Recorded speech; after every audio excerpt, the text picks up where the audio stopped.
roots of the Physiocratic school in political economy are in 18th century France. The chief goal of this school was an agricultural reform. The French agriculture was in deep decline. Farms were small and productivity was low. In contrast to the English agriculture, the French countryside was still characterized by the feudal relations of production. Peasants were obliged to pay high taxes and all kinds of feudal payments. The mercantilist policies, on the other hand, benefited manufacturing at the cost of agriculture. The gentry and the townspeople avoided most of the taxes, and this meant that the weight of taxation fell almost entirely on peasantry. The absolute monarchy required vast sums of money to maintain its bureaucracy and army. In addition to the tax burden, prohibition of the exports of grain kept its price low, and the predicament of the peasantry ensured that they could not afford to invest to improve productivity.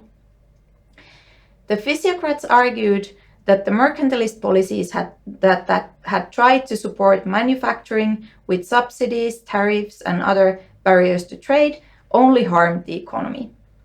The chief aim of the Physiocratic school was free trade and a capitalist agrarian reform.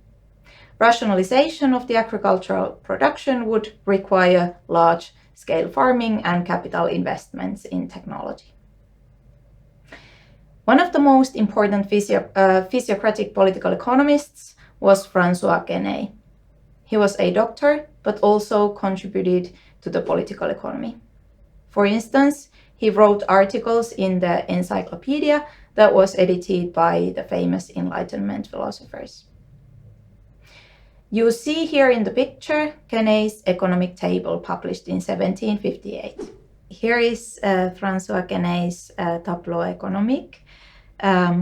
It is a table. In the middle there is landowners. On the left-hand side there's the productive class, the farmers, and on the right-hand side there are the sterile classes. And this table shows how the money that's spent by the landowners streams from them to the productive classes and to the sterile classes, and then it shows how the money circulates in the economy between these three classes. It is an economic model that depicts how money circulates between different sectors of the economy, like blood in the body. The table is based on the theoretical distinction between productive and unproductive labor. Quesnay argued that only agricultural labor was productive.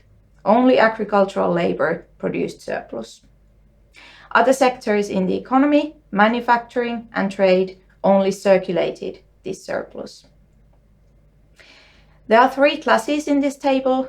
First, what Quesnay called the proprietary class, that is, the landowners.